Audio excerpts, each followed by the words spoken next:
and it's up and down always, right? You have your glory days when things are going great, and then you have days where you're like, are we gonna fucking close this restaurant, dude? Like it gets it gets so bad, and you just it's constant battle of like. I Am Consciously Curious, a podcast for those that are searching for meaning and fulfillment in their lives. My name is Victor Chan, and I'm on a mission to find out why people do what they do. I've interviewed white-collar to blue-collar, entrepreneurs to passion projects, and life is just too short to not produce meaningful work. Thanks for tuning in. We're live. Hello, everyone. It's It's April 29th, and we have Andrew Lim in the studio. Hello. And from an outsider's perspective, I can imagine it's been a whirlwind for you with all the growth that's been going on. I popped into Perilla, Korean American Fare recently, but my wife and I had the absolute pleasure of experiencing the steakhouse, which was phenomenal. Awesome. When were you at the steakhouse? Oh, it's been a couple months. Okay. But it was great. Service was great. Awesome, Food was man. great. But Noriko, supposedly the hottest place to get a reservation. That's the rumor. Yeah. Do you think people just, if you walked in, like especially if you're by yourself, right? Like would that kind of typically work out? Yeah. So we have a bunch of slots every day that range from an hour and a half. That people can call in and ask for like day of and be like, hey, is there something available? Nice. There's a lot of cancellations that happen day of as well. So I don't want to have, guests come by and wait for a couple hours. Call ahead, yeah. But definitely call ahead, and we're definitely, we always try to accommodate. We can move reservations around. But yeah, we've snuck a lot of people in. Like it's crazy because the books are always full. Open table, it's difficult to navigate. Especially because we have to constantly move the reservations around to line it up and make it work. But when we do that, we see a lot of slots open up. So So you're able to get it. With that, like the whole open table or reservations, like there's a bill that's going to be voted on. I don't know how soon, but on like I don't know what the name of those companies are, but like ghost companies like snatching up reservations and then selling it on like a black market. Yeah. So we've I think this is happening at Noriko right now, but they're scalping reservations. Exactly. Essentially is what it is. It's kind of hilarious that it's come to this, but people really need to be seen at these places that are so hard to get into. Obviously, we love how busy it is, but we did not expect it to be this busy. You want it to be accessible. Absolutely, which is why we made it at the price point we did, and we want it to be available to everyone, and it is. It's just unfortunate we only have 21 seats. From the photos, beautiful. Oh, thank you. Yeah. I think Jack X. Lee took those photos. Yeah, he did. Yeah. Jack is awesome, by the way. But Alvin, one of our partners at Perilla, he had a very big influence on the design aspect of it. Okay. He does a lot of traveling, and he's very passionate about design. I did not know of him until this morning. Really? Just based on research. No I mean, I've been aware of Aloha Poke, but like I did it, the person behind the brand, honestly. So Alvin likes to stay under the radar. Okay. He probably doesn't want me talking about him on here either. But yeah, he's he was very instrumental in that. Big time. Yeah. But he's the one who actually got me into the current Perilla space. Yeah. It was.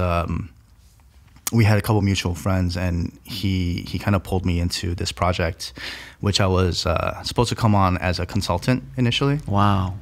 And it was so far gone. Like, it was such a disaster that they saw how much value you were bringing. I don't know. I think it was more desperation, but the stars aligned, man. And that was part of what I was talking about earlier, where, I was there just to kind of help improve certain aspects of it.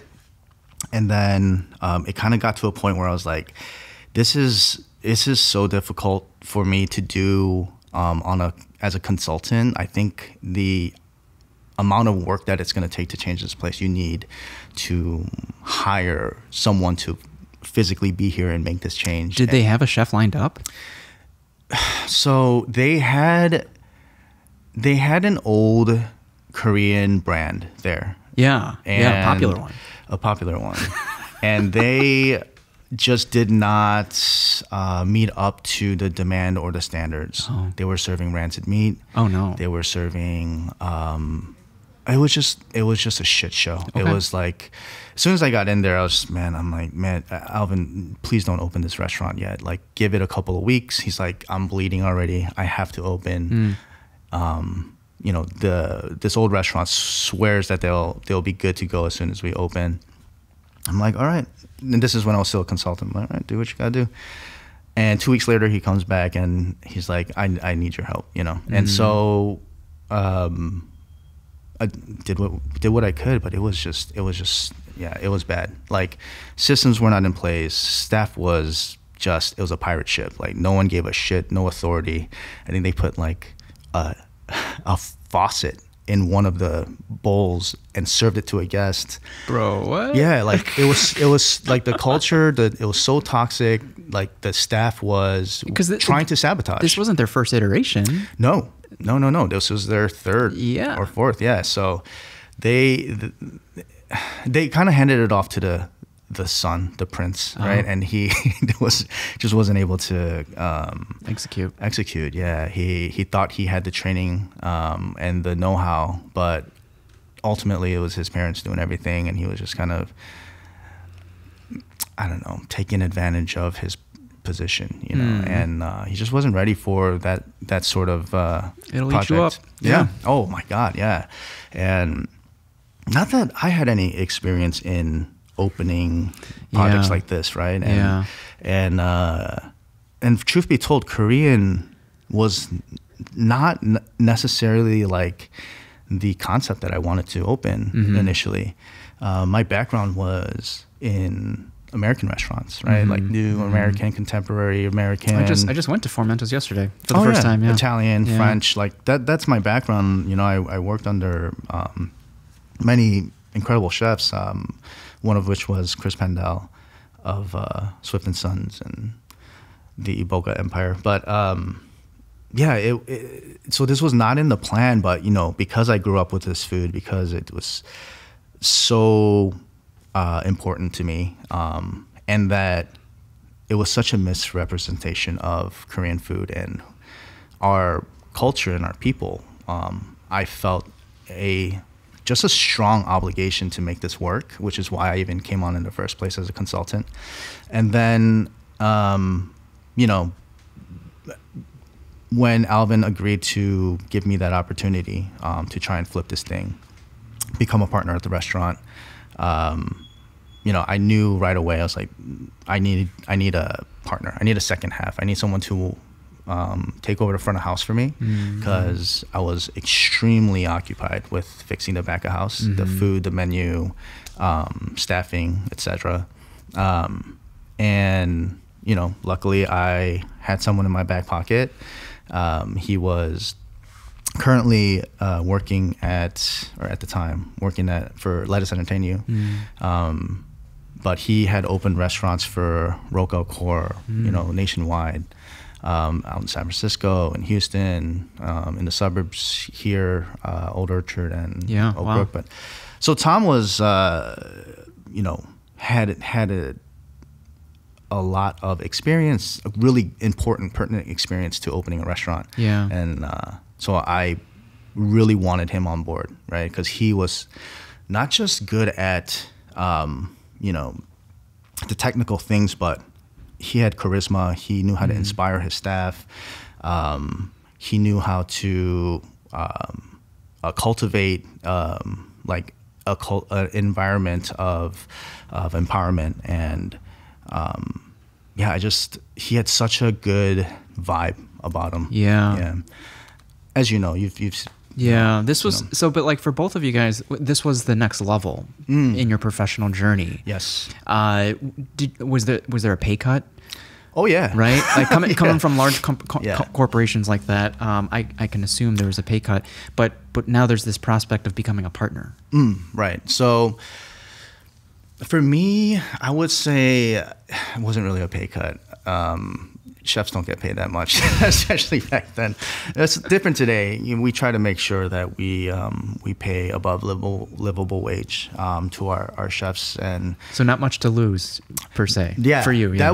That was why I did it, because I'm like, what? Like you know what? I was a operator. I had just opened my own shop with my brother. You know that I can't imagine how good it feels to come full circle to make hand rolls. Yeah, again, right? Man, Isn't that crazy? So it was bibimbap actually. Oh, okay. So it's kind of like the way we said it was like a Korean Chipotle. Okay. So you would order and just pick your toppings, whatever, in a bowl. Would you do onigiri as well? We did some onigiri. We did some kimbap. Okay. We did a lot of fried chicken. We did some bulgogi sandwiches. We were all over the place. Like, how long was he? Because he left hospitality for a little bit, Billy. And but he got his experience from Kamahachi. Billy had a lot of sushi experience. So Kamahachi was kind of the beginning of it, but he worked under this master chef who was also, he met at Kamahachi, Tokusan, and he studied under him for a few years, and got really, really, man, his what's really cool about Billy is that he makes incredible sushi, and he does it at home. And so I have access to this shit at home. Okay. It's so good. And I've just been waiting. I've been waiting for this hand roll concept for so long, because the other day, like, it's been a dream of mine to, like, you know, I go to like Naminori, I go to like Kazunori, like all these incredible, you know, Mari in New York City, and they're so good, and people love it, and it's something we grew up with, right? It's just like little hand rolls that my mom would make for us. But like, it's so inaccessible, and it doesn't really exist here in Chicago, and if it does, it's very expensive. And so it's like, man, the only access I have it is when my brother has time to make some at home, right? Okay. Or I mean, obviously I could do it myself, but you know, the sushi rice is like, that's, you need to know how to do those things, right? It's not just a recipe you follow. There's technique. There's like know-how. There's these little nuances of, you know, what's the humidity like? Like, what's was the water precise? Was the temperature of the rice correct when you started cooking it? Like, all these little details. So, so I don't pretend that I know how to do those things. So but Billy has had many years of training, and man, and he's very creative. He's always been very artistic, and so you know, and he actually was one of the reasons why I got into food. When we my family has just always been obsessed with food. I think it's just a Korean thing. Yeah, I think so. I feel like there's been many conversations with a lot of my friends growing up too, who've all expressed interest in not just eating food, but wanting to know how to cook food, and you know, so they're all like, I don't know, enthralled by the restaurant, you know, and especially Korean restaurants, and they're all. Was it after you guys started opening up your own? Like, when did those questions start coming to you guys? There's this similarity of the last published episode was with Katie Chung, who there's like a lot of overlap in the sense of like she has a mural at the Thompson Center. Oh, what? Yeah. Where? Like on the outside, so there's scaffolding right now around the Thompson Center, shit. And she's one of the artists that were selected. Oh, amazing! She also did like murals inside the 360 Hancock, but she's a visual artist in overall, so not just murals. And she made this. She's a dry cleaner kid. Oh, and she made this hanbok from handwritten dry cleaner tags. What? Yeah. That is interesting. Yeah. Holy shit. Okay. And so we had this very candid conversation about, and I've heard clips from you guys as well about your Korean Americanness. And she felt shame about it at one point. And most recently, she made a solo journey to Korea. Oh, awesome. And her parents refused to go back. but she got to visit like her dad's home. Why refuse to go back? I think they say it's like different. Yeah. Right. But she got to like her aunt showed her the spot where her dad used to hang out as a kid. Oh wow! And then she brought home like a rock from that spot, and her dad loves that rock. Oh, shit like that. That like, rock. Yeah, I love that. Yeah, that's so like, cool. I can appreciate someone else's appreciation for who they are. Yeah. Oh man, that's like very interesting. Learning to appreciate, who you are, and like, I'm not completely Korean. I don't feel all Korean. I don't feel all American. Just like, how can I move forward with this? Yeah, no, definitely. It's I will say this whole process of opening these Korean restaurants has been like there's been a lot of discovery, right? There's been a lot of questions and obviously about like who I am and where I come from and what the fuck am I doing? Like, do I have a right to even make this food and sell it, right? Like, there's just all of these, like, what is it? Imposter syndrome, and authenticity. That kind of stuff. Like, what? Because Koreans are extremely judgmental about, sometimes they be your own people. Yeah, especially when it comes to food, interestingly enough. And, they're the hardest people to please, and it's something that I strive to work towards is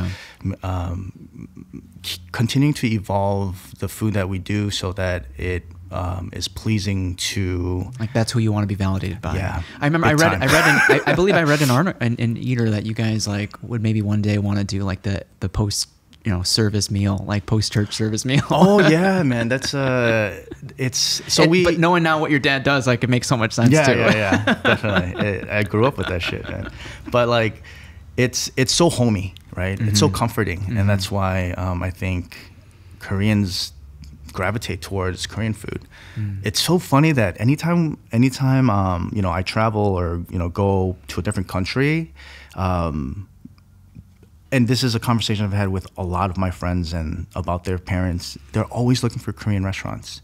Like, we're in Italy. Why the fuck are you looking for kimchi right now? Yeah. But it's something that's, I think there's like a comfort about it that it's just like I'm in such a foreign place that as long as I have some fucking kimchi in my mouth, everything will be okay. I mean, I can't think of another culture that is like that, maybe, but maybe Americans too, right? Like searching out fast food type thing. Yeah, definitely. I'm also looking for McDonald's when I go. It's so weird, man. Like, if I see one, I'm like, I don't know why, but I want to try a fucking cheeseburger here. It's like, literally, we were in Rome. And we saw it, and we're like, should we? And we had to do it. Get a little high and go to McDonald's, right? But yeah, man, it's been a very interesting journey. Have you gotten, what kind of feedback have you gotten as people learn about this pursuit of cultivating your own kind of, sharing this like Korean American identity of like forging your own path? It's all over the place, man. Like, it resonates. Yeah, absolutely, right? Yeah. Big time. It's made quite the impact, I would say. It's really cool to be a part of something that it kind of has taken a life of its own, right? Like, I'm just fortunate to be a part of this project, and it's become kind of a safe haven for people who don't necessarily belong anywhere, quote unquote. I think we've done a really good job of creating a place where, especially for people who, like, very much like myself, maybe you as well, like, have a hard time identifying with their culture, right? Like, when I go to Korea, I'm introduced as the American friend, right? I'm like, I look just like you, motherfucker. Like, why? And then when I'm here, it's like I'm that Korean dude. Yeah. Right? Yeah, and so it's always, and that's like the surface level of it, right? Like, it goes so much deeper than that. And I can see a lot of, and you just mentioned Katie and Katie feeling Chung, shame, right? Yeah. And it's real, like even with the food, right? And opening up my lunchbox when I was a kid. The smells. Stinks. Even to me, I'm like, oh fuck, shit. This is God, I love kimchi. Yeah. And it's like the dumplings had cabbage in them. The kimchi is made out of cabbage. So you're cabbage, man. opening a fart, dude. And so these white kids are like, what the fuck is this? Yeah. And you're like 7, 8 years old. You don't know. You just want to be seen. You want to be accepted. Yeah. And then I had to sometimes, like, I remember like sneaking it. Like I would open it just the slightest bit so the fumes don't come out, and I would sneak it out, and then have to eat it like that, because it was like the teacher would laugh too, right? Like, and this was, so I used to live in the South. So I used to live in Missouri and Alabama, Kentucky, and so American history, right? So they weren't the kindest people. At what age? I was when was I? So back and forth. Chicago was always in there, but I was born in Chicago. My dad went to school in Missouri, so I lived there for like a year. Okay. And then he also went to seminary in Kentucky, so I lived there. Okay, so he wasn't always a pastor. Well, like, was he born a pastor? Well, okay, so he was always he was pursuing that. He was pursuing it. Yeah. So when he moved to America, worked some odd jobs, post office. He was a jeweler. Wow. Yeah, weird shit. And then I think somehow he found God and went down this path, and needed an education, so we went to. He didn't speak the language either. Do you remember the moment or the stories that led him to find God? I was young, man. Like I was it's commonly associated with like near-death experiences or something. Yeah, right? People that are sick. Or, my dad has a lot of secrets, and this is a conversation I had with my mom recently. And I'm like, yo, why was he? He passed away a few years ago. Okay, I'm sorry. It's all good. But I'm like, why does he have so many secrets? Like, why? There's so much about him I don't know. And my mom's response is like what? Like, he told you everything. I'm like, I don't know shit about his life. I don't know who I am. I don't know where I come from. And that's why, like, going to Korea. So first time I went was 2018. Oh wow. And so I was 30 something. And ever since then, I'm like, I have to continue to come back here. So I've been back 3 times since then. Nice. And I'm trying to go back every year, because every time I go back, man, it's just there's just a little bit more that I find out. Are you trying to trace kind of your parents' paths? Well, that's kind of going to be my next couple of years. Is cool. I'm going to trace my dad's side back and see kind of where he comes from. Because still family there? So he has an older brother that's still alive. Wow. And he has a whole, I have like cousins and stuff that I've never met. Yeah. And then my mom also has family out there that I haven't met. I've met a couple, but not very close. And then I have cousins who live out there that I just don't talk to anymore. That's what's interesting is like Katie, not to keep harping on Katie, but Katie would she found like photos of like her parents because her aunt, and but there's still no desire to like meet in person, like catch up in person. Yeah. It's just like there's this longing for connection, but like there's not a willingness to actually make the trip. Yeah, I think there's like a little bit of fear, and a little bit of like, will they accept me? Will they? Wow. Do they give a shit? Like they haven't up to this point. Yeah. Why would they now? Yeah. How are they gonna receive me? Are they just gonna And like my dad doesn't have a good relationship with his family. Like his dad left when he was a child. Like he comes from a broken home, and his mom was just trying to survive. Yeah. And so she was just very kind of aggressive, abrasive woman. And but she did what she needed to do, and he was the second child, but he was the one who was the breadwinner for the family. Wow. So he started he walked to school barefoot for 5 miles every morning, those stories. But he would sell like newspaper. He had a paper route Wow. when he was like 10 years old. So child labor laws didn't really exist in the 50s, right? In Korea. I don't know if they do currently. No. But he would tell me these stories, but like there are these huge gaps. I don't know shit about them. Sure. For me, history is such an important part of who we are. Like whether we like it, know it or not. Yeah. I think there's so much in our psyche, our development, just, our kind of the choices that we make that are linked to, where we come from. I wonder if he was still around, if he'd be willing to hop on a podcast with you. He probably, man, my dad is a talker. Oh, he's a big cool. I mean, he's a pastor, so he has to. Yeah. Oh. So he would probably definitely come on. But I don't know which version of him you would meet, like his public persona was this charismatic, like he had big personality.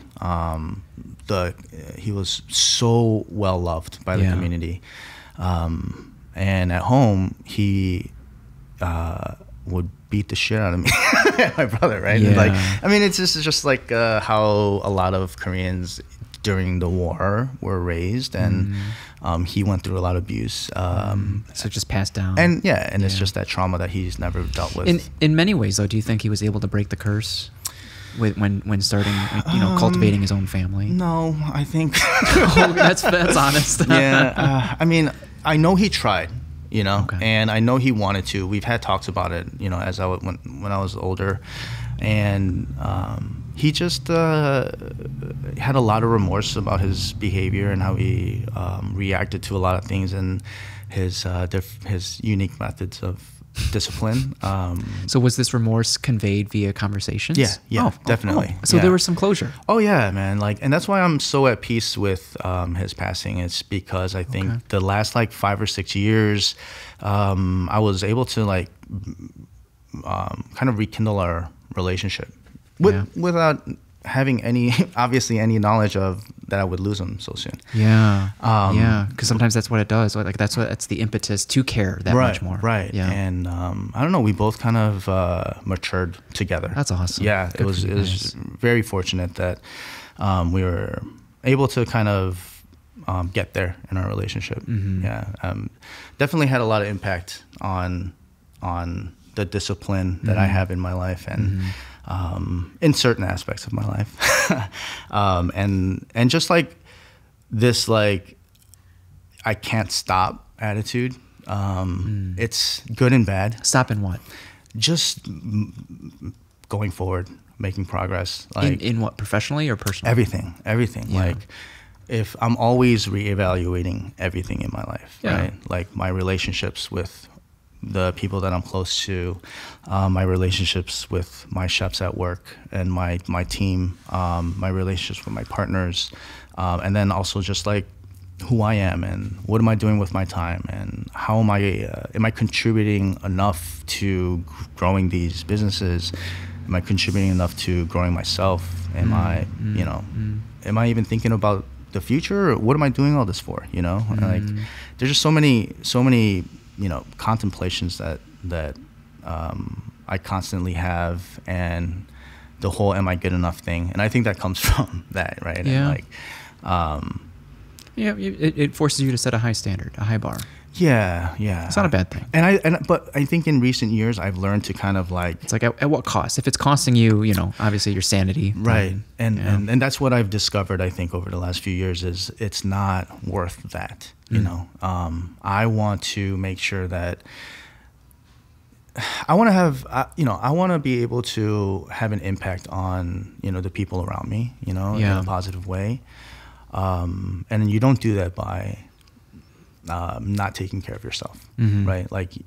I need to be able to be mentally healthy, emotionally healthy, and physically in order to take care of those around me. And I think I didn't realize how important self-care is until the last few years. It's a recent thing for me too, in the sense of no longer having a desire to preach about it, but just embody it, right? To live it.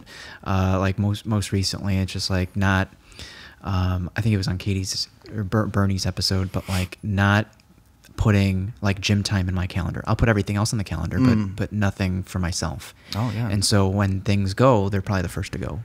So it's committing to that priority Right.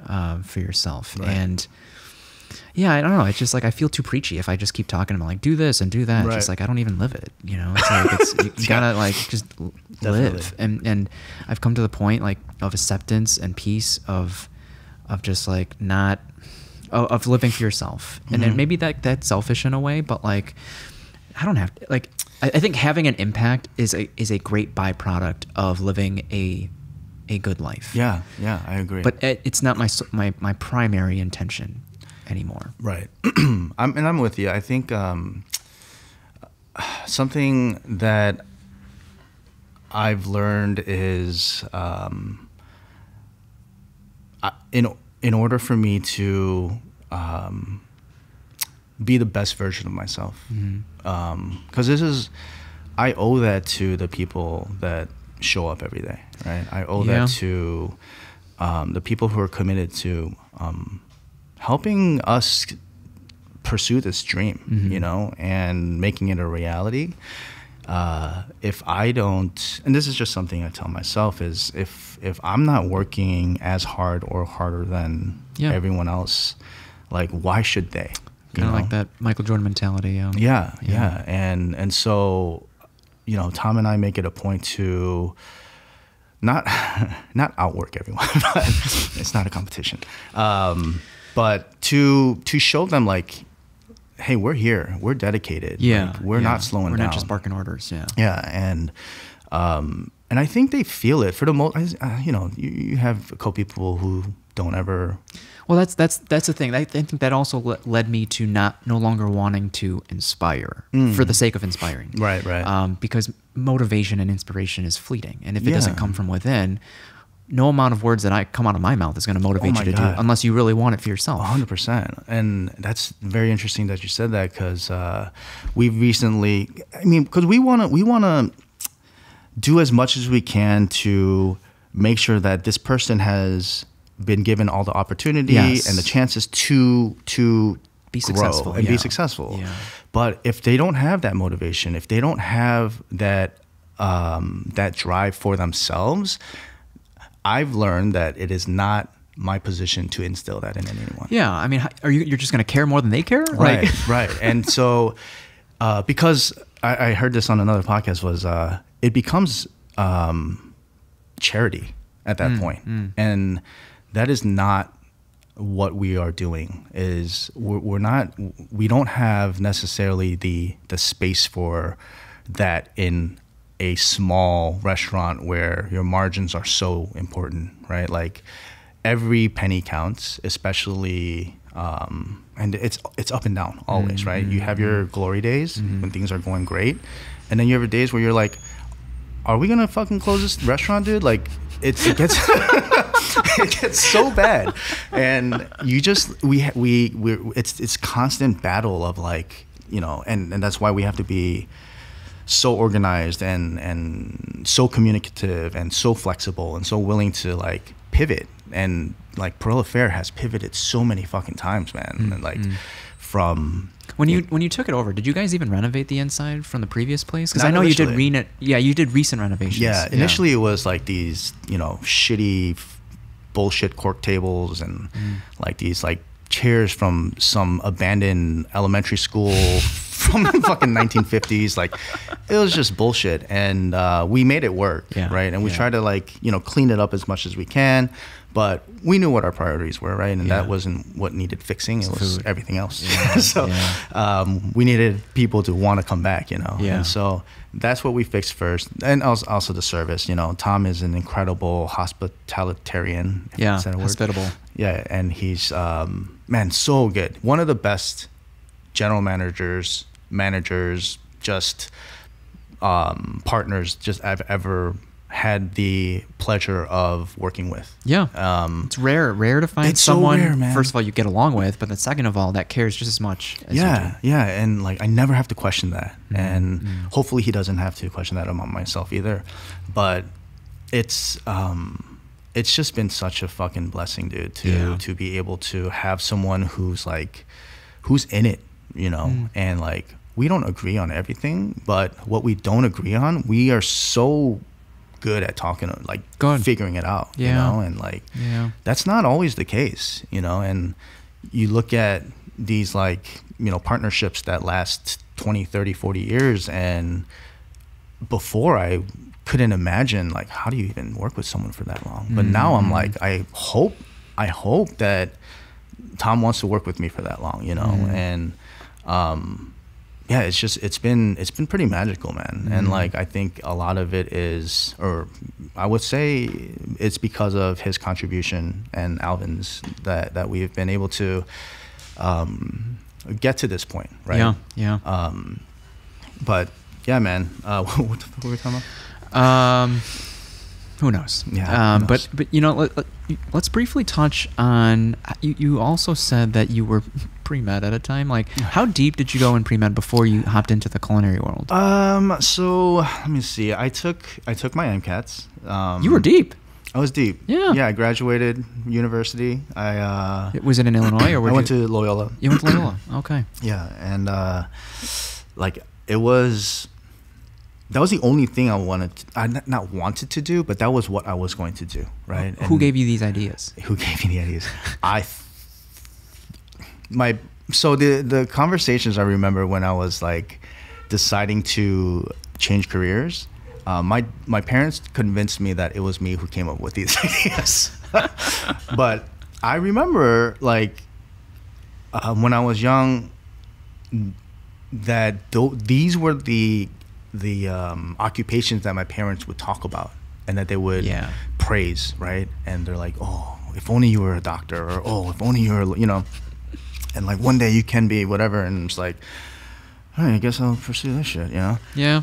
And then they put a lot of like emphasis on and attention in like, hey, what about this school? You know, and like just always encouraging that. And then, so I thought that was what I wanted to do, you know, for the longest time. And I just didn't think about anything else. Yeah. Although I had other passions, but because, I don't know, I guess no one told me. Or fostered those conversations. Yeah, right, exactly. It just kind of were things I like to do, and I didn't know they were anything special, right? And how much older is Billy? 2 years. 2 years. Where is he at this point? I don't know, how old was I? I was probably 22-ish, 23 at the time, or 23 at the time.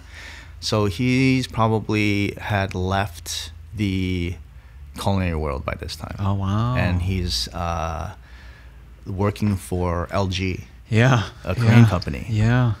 Under their marketing division. Yeah. And he's miserable.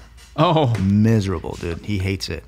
But I'm just starting out, you know, and the conversation, I basically asked my parents to go to, so I went to visit them in Alabama, and I was like, hey, we should go to Florida and go to a nice beach area and like enjoy some time together. Like, when was the last family vacation before that? Before that conversation, we always live separately, so we meet up every year. Oh, okay. Yeah, and we would go somewhere. Okay. So we went down and, you know, had a good time. And then on our drive home, I unveiled the news, and they freaked the fuck out. Of making a pivot? Yeah, I was like, hey, so I think I'm going to pursue something else. And they're like, what are you talking about? Like a lawyer? A pharmacist, perhaps? And I was like, no, I want to pursue cooking. Yeah. And my dad literally swerved off the road. I'm not even kidding. He swerved off the road and started fucking freaking out. And my mom was just laughing hysterically in the back. I'm like, oh my God. Like, this is a funny joke. They've snapped. Oh, like, no. They've literally lost their minds. And it was just a long conversation home, and a lot of yelling and crying, and, you know, and wow. Yeah, they disowned me as a son. And how serious is that? What do you mean? 3 months we didn't talk, and finally they wouldn't stop calling me after 3 months, and were very apologetic and wanted to, like, you know, make up and, you know, whatever. Were you in culinary school for that time, or were you still? I didn't go to culinary school. I just started working. You started working. Yeah. Okay. I worked at, my first restaurant was the Bristol at that was your first job? That was my first job. Damn. Yeah. It was hard, man. It was like, talk about getting thrown into the fire. Yeah. Man. Yeah. Like, Bristol was a busy fucking restaurant at the time. They closed recently. Did it start as a stage, or how did you get your feet wet? No, it started as an interview. I wrote this beautiful cover letter, and I had a resume, and super professional. And CP Chris interviewed me, and he's just like, I remember he's just like, no one's ever written a cover letter for a job here. So he's like, that's your pre-med background. Yeah. And he's like, so just based on that, I'm gonna hire you. I'm like, what? This guy's serious. Yeah. And then I find out later that he told like the sous chefs, he's like, hey, if he doesn't work, I'll just fucking kick him out. But luckily, I was a disaster, man. I was a wrecking ball. I used to just drop shit all the time, just no finesse at all. Yeah. And it was really hard. It was something brand new. All the people I work with, I would say 90%, 99% of them were complete assholes. Oh. Yeah. It was not a nice place. And I don't know Chef Chris Pandel like that, but like that was tolerated. That was just the culture back in the day. It was just the culture, yeah. He wasn't like that. Chris was always extremely kind. Like someone like that, like how do you put up with that? Well, the thing was he wasn't there. So he back and forth, but he had just opened Belena. Oh. And so he wasn't as present. I see. He did come back after Belena had kind of smoothened out a little bit. Yeah. But do you remember Belena? Nope. Oh my God. Imagine their new restaurant, the pizza shop they just opened, Zarella, I believe it's called. I'm not familiar. Where the old GT Fish and Oyster was, but they just opened. So is that Lincoln Park? Or is that River North? Oh, okay. But it was basically pizza and pasta. Okay. Did everything. It was scratch cooking and regional Italian. But Joe Frillman of Daisy's was a CDC at the time. So powerful group of chefs working there. Like Seeger Bear from Barberia also worked there at the time. Tony Quattaro, just a lot of talented people working under Chris, and that was important to me. Like, little backtrack, but before I started working, my choices were, and I don't know how this happened, but I had two choices, and one was to go with Brendan Sodikoff, who everyone, Al Cheval and et cetera, et cetera. He's has his empire, right? And he's open all over the world now. But at the time, he only had Guilt Bar and Mods, right? Mods is no longer around. Yeah, I haven't been. I've never been, yeah. It's speaking of difficult reservations, Bavettes. Yeah. Just like So he's like, hey, during our interview at Guilt Bar, he's like, hey, do you have some time? And I was like, yeah, for what? And he's like, I want to show you some shit I'm working on. So he takes me down the street to this empty restaurant, and he walks in and he's like, hey, this is going to be a steakhouse. Like, so the interview was at Guilt Bar. It was at Guilt Bar. Sick. Yeah. That's awesome. He's like, this is going to be a steakhouse. You look downstairs. So like if you go into Bavettes, you're like, you can see like that where you stand on the banister and kind of look down. Nice, There's this beautiful, and I'm like, oh my God, this is really cool. Yeah. Then we go to, he's like, take a ride with me. I jump in his range, and we go to the West Loop. Okay. And West Loop is not what it is today. Yeah. Right. Yeah. So we go there. I think Girl and Goat was around at the time. I don't remember, but it was that long ago, right? So he takes me to this little corner with this cobblestone alley, and he's like, I'm gonna open a pizza shop here. Oh. Yeah. And I'm like, oh, cool. He's like, yeah, I want to have all these tables and chairs out here. I want it to really feel like an alleyway in Italy. It does. Yeah. But he eventually made Ciccio Trivoli. Yeah, Trivoli Tavern over there. And then he takes me inside. And he's like, I don't know what I'm going to do with this basement yet. Okay.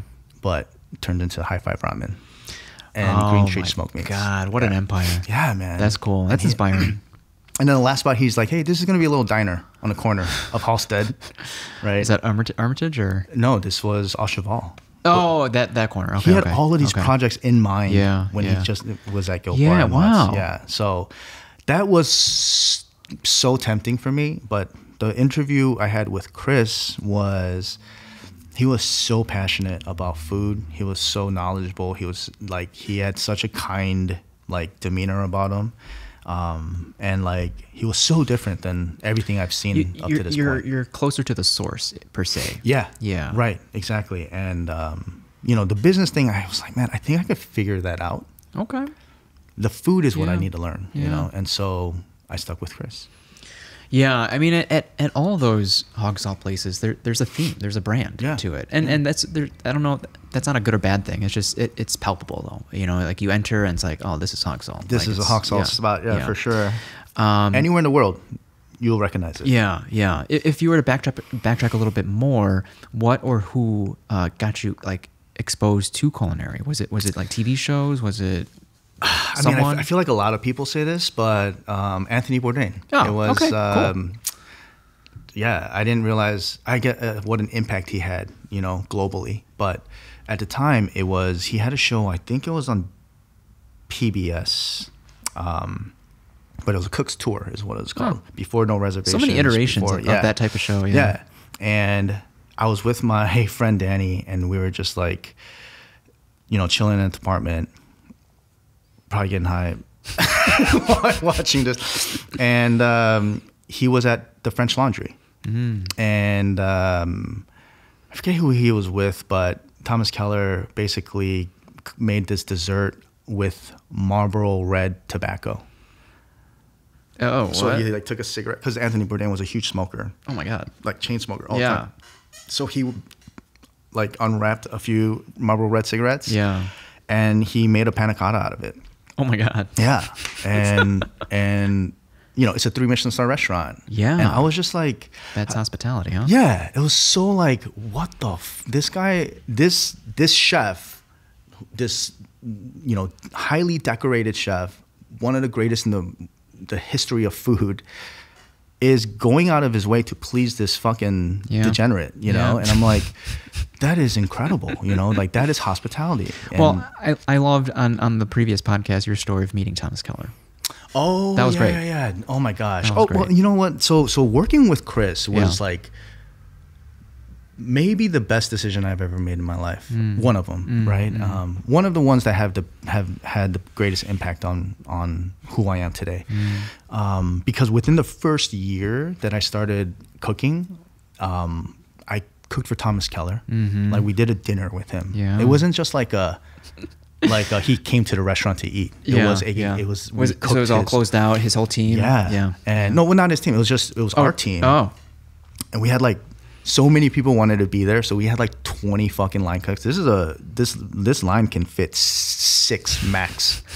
And we had like all of these big names in Chicago who just wanted to be there to like meet Thomas Keller. So they were all on the line, and you know, we're just like cramped, and like I'm trying to fry some fucking cod and shit. But we were able to cook this, I think, like 9-course menu from the French Laundry book, which was fascinating for me. And he did, you know, our like Chicago iterations of all of his dishes, which was really cool. And then like following that, I met Anthony Bourdain, actually. Really? Yeah. Fucking crazy to think about. But where? Chicago? Yeah. So Chris did another event. And it was his like black and white tour where him and Eric Repair were going around selling their book, Good First, I forget what it's called. But, you know, they're just doing talks all around. And for one of the talks, it was here, I forget which venue, but we were the food for it. And I remember Eric Repair walking in the room and like just gracefully, thank you so much, in his French accent, you know, I know how hard this is, and like just whatever. And I'm like, oh, thank you so much. I'm like, so it's such a pleasure to meet you. Then Bourdain walks in. He's a rock star. Tall, you know? very tall. Very tall. Yeah.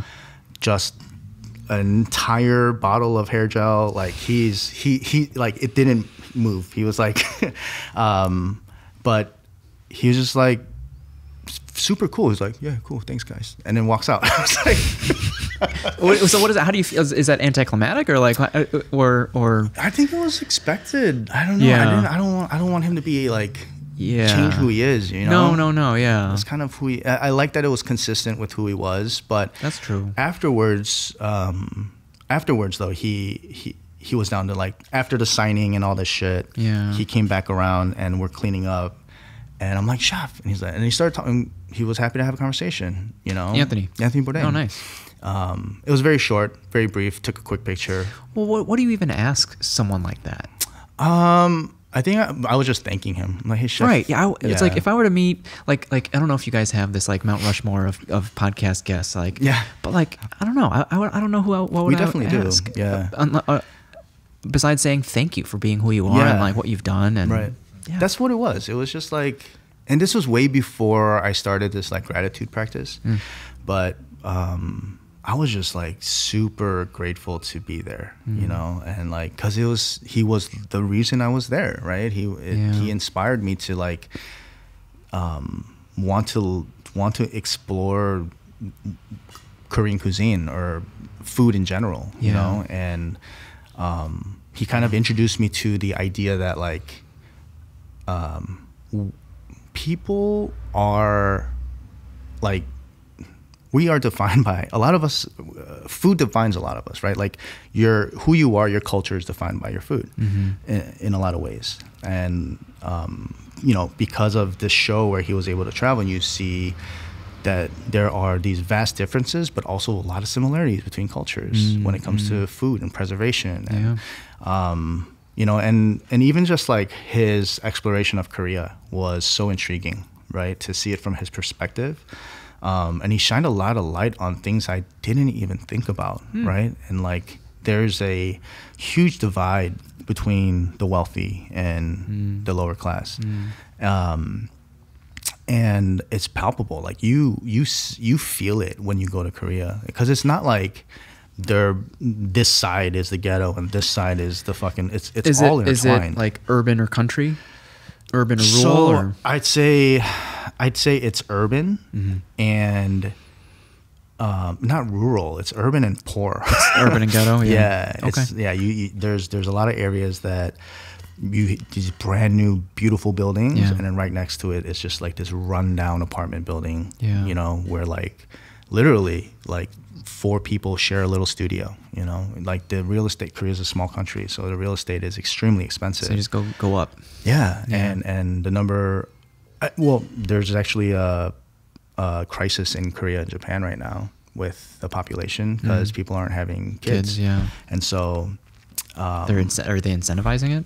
They're trying to. I think Japan literally said if you marry or have a kid, Japanese girl, they'll pay you like whatever, which is fucking crazy, but not a bad deal, I'd say. But yeah, so within the same year, Rene Redzepi too. Oh, nice. Right? So like, it's just like, I was like, what the, who? Also at Bristol? Or? Also at the Bristol. That's amazing. I know. Okay, so I'm late to the Bristol game. Like I've never had the pleasure. Oh man, it was such a magical place, man. Wow. It was like a lot of incredible people came out of that kitchen, and a lot of people wanted to work for Chris. He's just, and is Chris still local? Or he's still here. He just opened that pizza shop. He has what is it? Swift and Sons Tavern. Oh, he's also. Okay. Yeah. Okay. Gotcha. Sierra, the Hoxton Hotel. Is his as well. Wow. Yeah. Okay. So he's part of. He's in the. Is that B Hospitality? Boca. Oh, that's part of Boca. Okay, he's part of Boca. Okay. He was B Hospitality at the Bristol. Oh, gotcha. B Hospitality is Fermentos. Yeah. Which I helped open Fermentos as well. With Chris.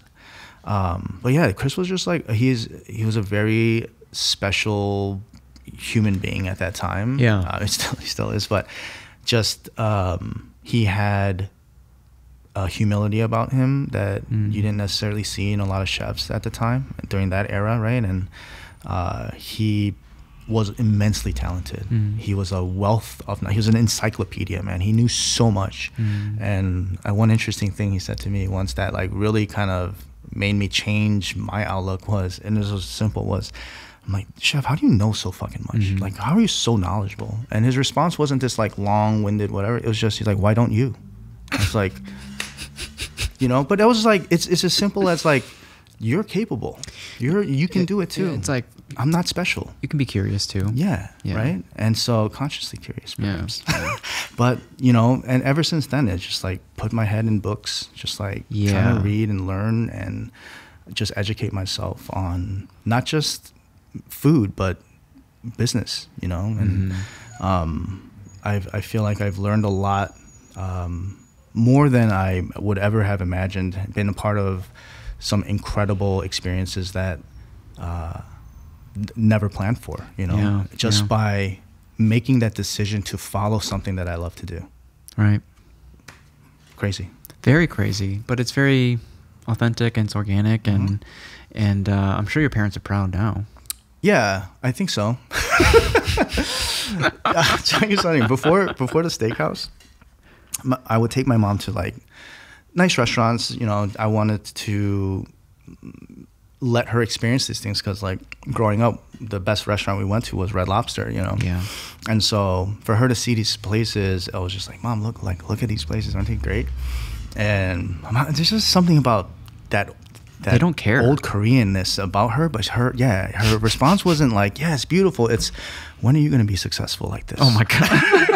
Well, that's an interesting response. Yeah. In the sense that she sees the value in it. Yeah. And she wants that for you. Right.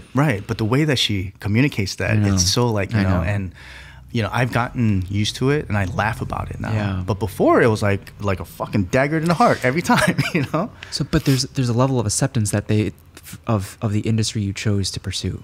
Yes, absolutely. Like, they realized they had no choice and they would have to. You know, I wonder if seeing their own children do what they love to do flips a switch for them. Yeah. Like, they're still alive. They can do whatever they want to do too. No, for sure. You know, my mom had a really rough time after my dad passed away. Like, she was, like I said, she was identified as a pastor's wife. Yeah. Like, she, in Korean it's called samonim, and like she embodied that, right? So supportive, whatever the fuck he needed, always there. So to have that ripped out of her life, out of nowhere, he had a heart attack, so it was just sudden. It was the most intense thing that she had experienced. Yeah. And you know, it was after that, I think she was depressed and had to go through some stuff, some healing. But after she started to heal a little bit, she's really transformed into like this independent, like very strong-willed person. Yeah. And I'm actually incredibly proud of her, right? Like, she's done, I don't know, like before I didn't realize how much she relied on my dad for her, like, confidence for her, you know? Yeah. And afterwards, she's coming to her own. Yeah, it's never too late. Yeah, exactly. Yeah. And she's turning, how old is she? She's turning 69 this year. Oh, wow. Yeah, so she's, you know, she's a hard worker. Like, she instilled that in us too, right? Like, she works. Is she back in Illinois or down south? Yeah, we moved her in with us. Okay. So, okay. I live with my mom. Ladies. Okay. Yeah. But we're trying to find her a home, you know, and kind of get that process going for her again. But I think it's been good for her. Like, my brother spent a lot of time with her before Noriko opened, and like really, really helped with that process. Did you guys also help her cook at home? Yes and no. So my mom, for a long time, was just against it, and she didn't think men should cook, right? And she's like, "This is a woman's job." Very, very, very, is that very old Korean school. as well? Or? Yeah. Oh, okay. Not anymore. It's taken a flip so quickly. Like, but also, I think being a chef in Korea was never looked at as like a respectable. Well, I mean, I think maybe a lot of it is owed to maybe like Iron Chef, you know, and just like the celebrity chef era. Oh, for sure, like Top Chef and all that stuff. Yeah, definitely. Like, it's weird now because now you see. I just went to Korea last week, recently, but like you see billboards now, and normally it's like celebrities and this and that. Now it's chefs everywhere. It's crazy. Yeah. And like now my mom tells people that I have a restaurant and that I'm a chef, but before she would lie to people. Oh my God. Dude, I had opened my restaurant with my brother, and she would lie to people to say I was still in medicine, or I was still I'm like, what's wrong with you? Like, why are you doing that? Yeah. Like, are you that ashamed? Yeah. And she's like, yeah, I am. Like, because even then it's like, oh, he sells bibimbap. Like, what is that to brag about? I understand. Okay. And so she didn't see the vision, right? Yeah. Like, it was, I always wanted to have a restaurant group. Yeah. And there's some point where you got to go out on your own and show them. Yeah, exactly. You can't just tell them. Yeah. And then when Fare opened up, both my parents were like, okay, you're serious about this. Like,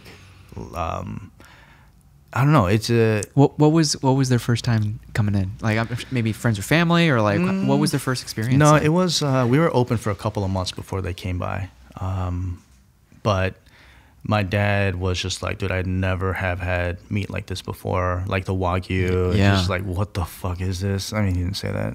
He doesn't swear, but he's just like, what is this? Like, how? Like, where's this from? And da da da. And even all the food, he's like, this is like such a like. He was so excited. It's familiar but new, right? Yeah. And it was. I don't know. I think I was still resentful. You know what though? But like you were doing what you knew as well, and to hear how novel it was to them is very interesting as well. Yeah, definitely. Right, because like you're only putting forward what you guys know as a team, but like, yeah, so it's very interesting. Yeah, like it's familiar but not, right? And it was an interesting look at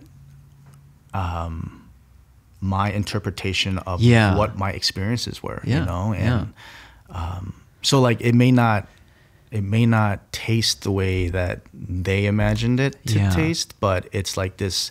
There is a familiarity there. And well, I wonder if they saw you in that. I'm sure they did. Yeah. Like a lot changed after I opened Perilla Fare with my relationship with my parents. Okay.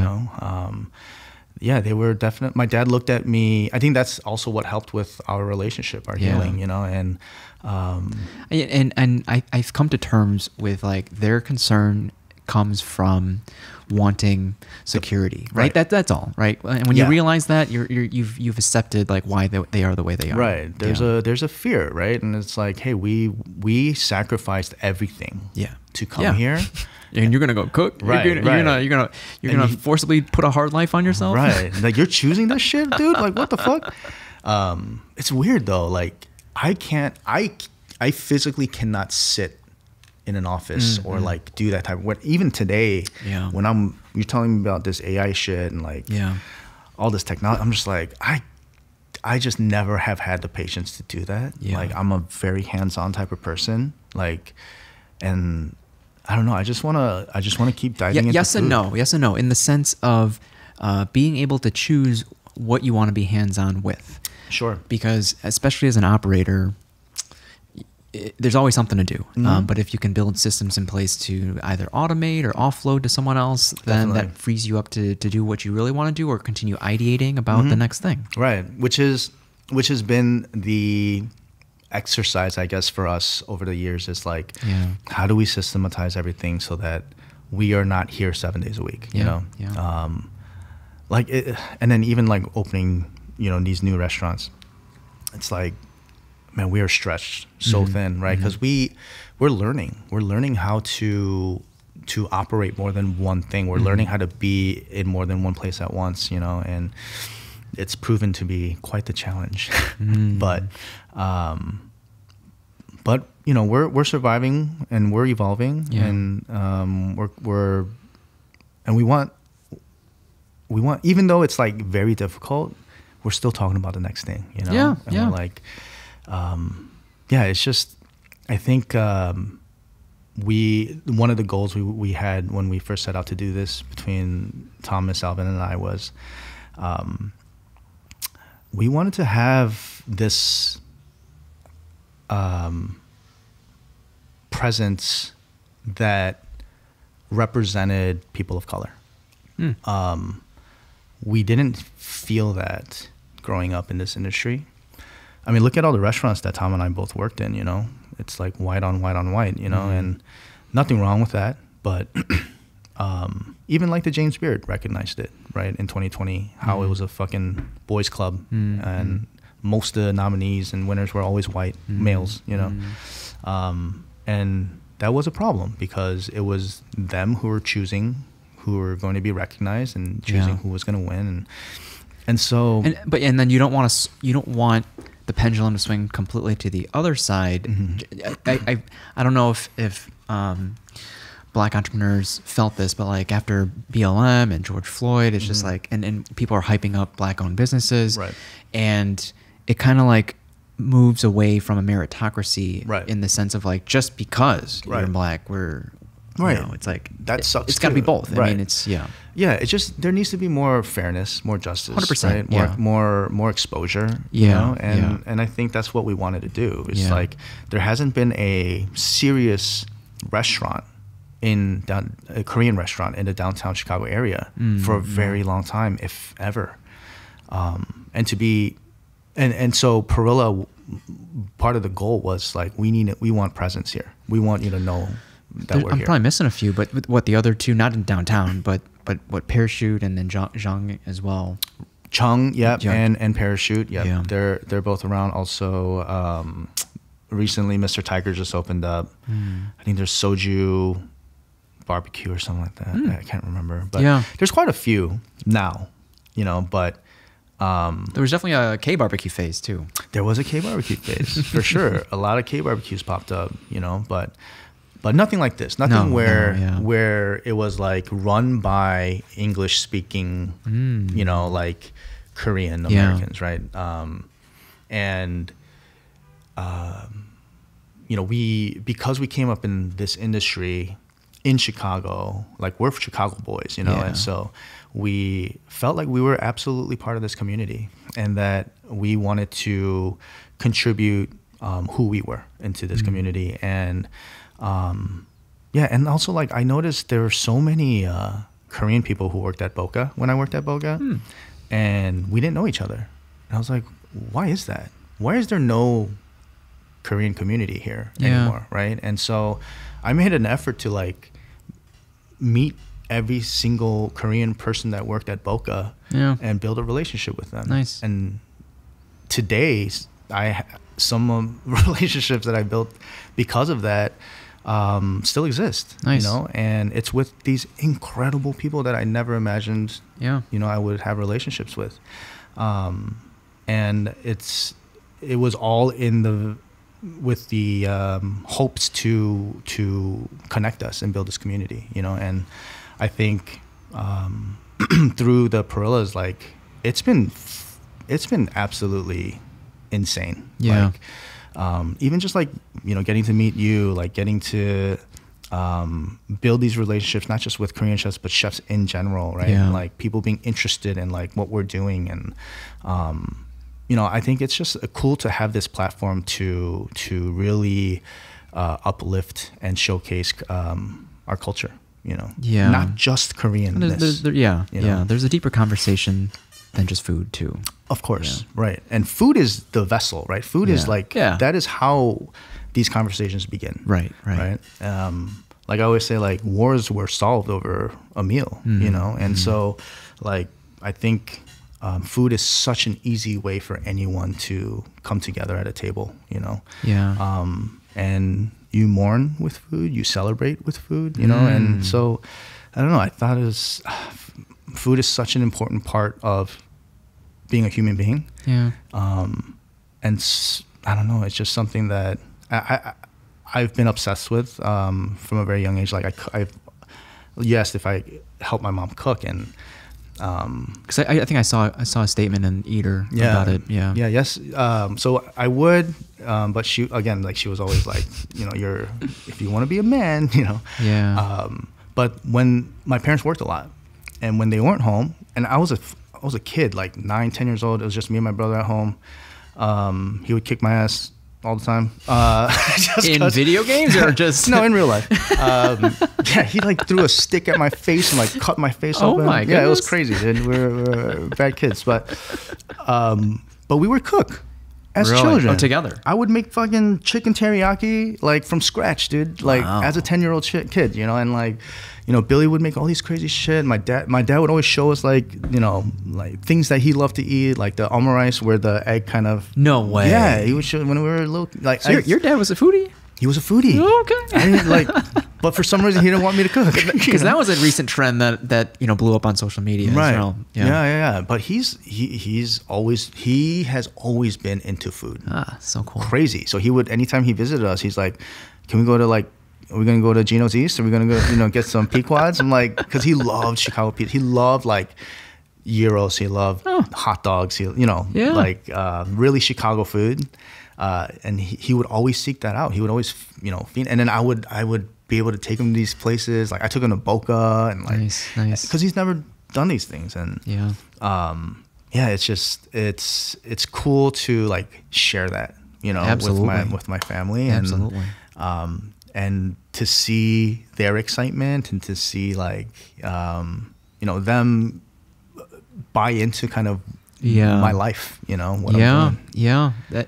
It's a good feeling. Yeah, it's a good feeling. It's a great feeling, man. You want to be seen by your parents, and you want to be seen by the community that you associate yourself with. Right? Exactly. Tell me about the opportunity to. Was it a stall in the Thompson Center for City Rock? Yeah, it was a stall. So it was like pre food hall times. Like this is crazy. Yeah, this is pre.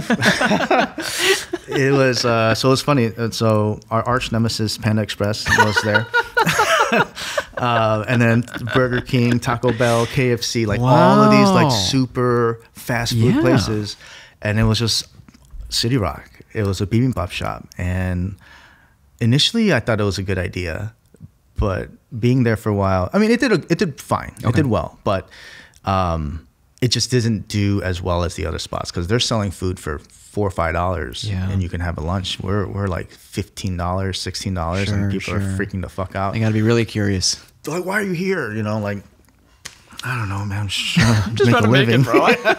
I'm sorry. But you got Billy out of retirement. Yeah. I got Billy to come back. Yeah. It was like it was basically I was at a point where I'm like, okay, I think I'm ready to kind of do my own thing. Yeah. I wasn't, but I thought I was, and then I was like, hey, do you wanna do this with me? I need help, and I would rather do it with someone that I trust. And he was like, dude, I've been fucking waiting to get the fuck out of this thing. So we developed the concept and found a place in the Thompson Center, and just kind of a random story about that. So it was called Tokyo Lunchbox before. Okay.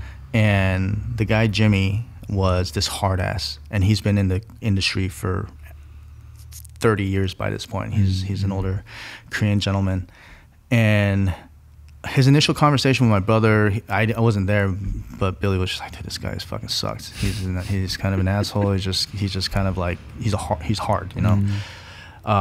And I met him, and, you know, I've been in the industry for a while, so I'm like, you know, whatever. And so I kind of just like schmoozed him a little bit and talking that, because I'm trying to buy this equipment that he had, because he's about to take it. So I'm trying to get it for a good price. So I'm trying to like negotiate with him. And, you know, I told him the vision, I told him the long-term plan, all this stuff. And all of a sudden he turned around and he's like, you know what, man, like, it really sounds like you're trying to do good for the community. He's like, all of this equipment, I'm going to donate it to you, you know? And I'm like, are you sure about that? And he's like, yeah. And you know, such a big gesture at the time for him. Yeah. Maybe not for him, but for me, you know. Is he still in the industry at all? So, fast forward. I work with this incredibly talented ceramicist. His name is David Kim. Yeah, he's been on. Oh, he's been here. David's been on. Oh, shit, okay. Yeah. And he works with, you know, the best restaurants in Chicago, and he's just not just hardworking. He has the same kind of like work too much kind of mentality. Yeah. He's Korean American, so he's fucked up too. But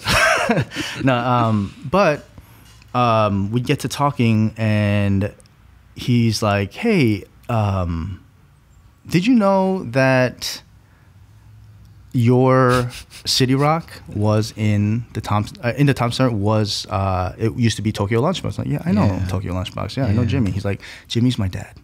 I'm like, "What the fuck?" Yo, that's cool. And, wow. And then I find out we went to the same high school, David and I, and like, wow. Yeah. So and then we became fast friends, and we're very close now. But it was just like.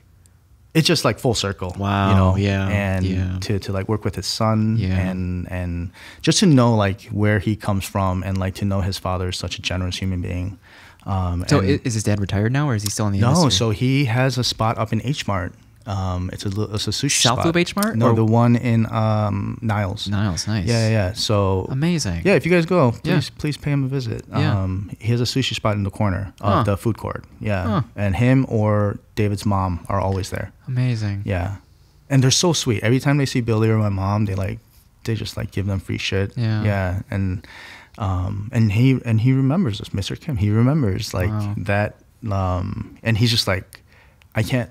He came to steak with his whole family. David had his engagement dinner there. Very cool. And I didn't know David's engaged.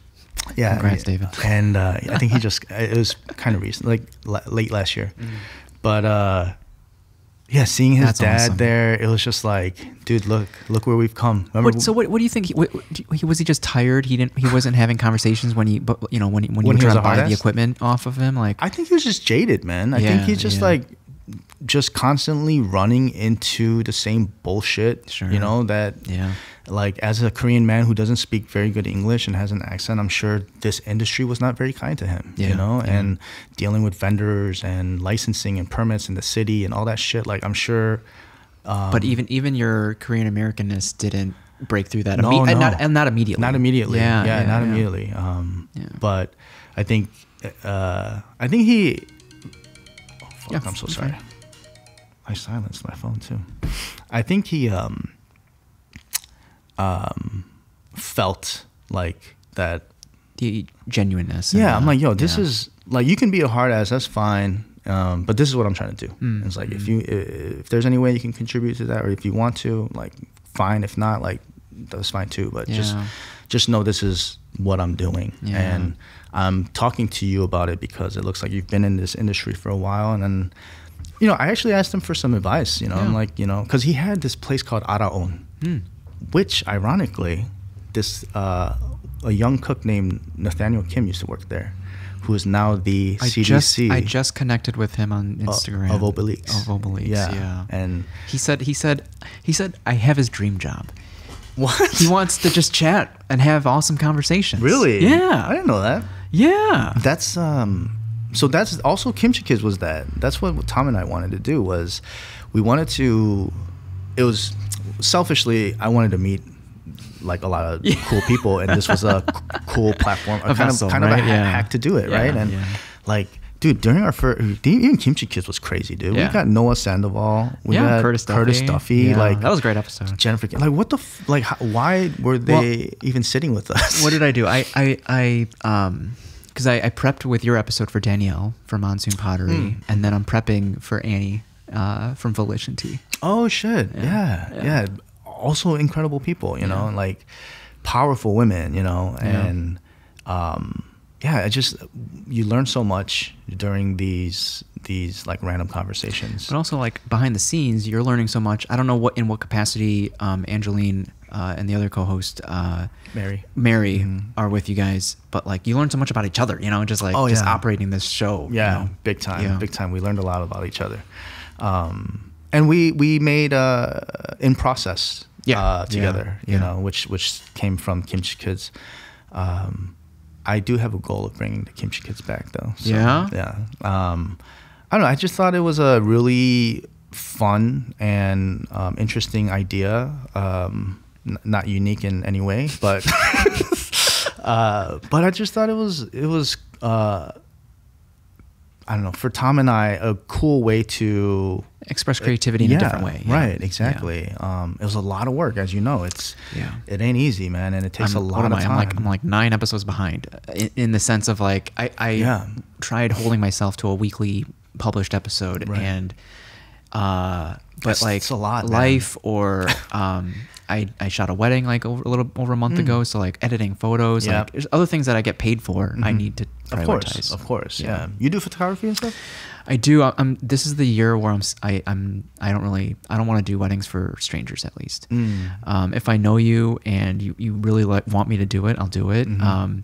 But it's like, it's a full day, it's 12 hours, and then months of editing afterwards. And then I'm just like drained. And it's a pretty important event in their lives. It's a very, and I don't take that responsibility lightly. Yeah. It's an honor. And that's why it takes so long to edit it. It does, yeah. And I think it was a similar reason why I didn't want to stay at the fire department anymore, because you're there for I'm a paramedic too. Oh yeah, which allows me to teach this class, right? And you're there for 24 hours. Yeah. And I'm restless. And I want to do so many things. That's crazy, man. And then is the 24 hours you're just literally waiting for calls? Yeah, you're waiting for calls. You could be at a busy department or a slow department, and for some maybe they use it as an opportunity to catch up on life or play video games, sleep, whatever you want. If it's slow, if it's busy, you're busy. Right. Like certain neighborhoods in Chicago will probably have a patient per hour, if not more. That's not much. And it's a lot. It's like 25 patients in 24 hours. Oh shit. And you get burnt out because a lot of these patients don't understand when to call 911. They simply want to ride to the hospital. And so you as a paramedic maybe feel like an overglorified Uber driver, at times. So how meaningful is that job?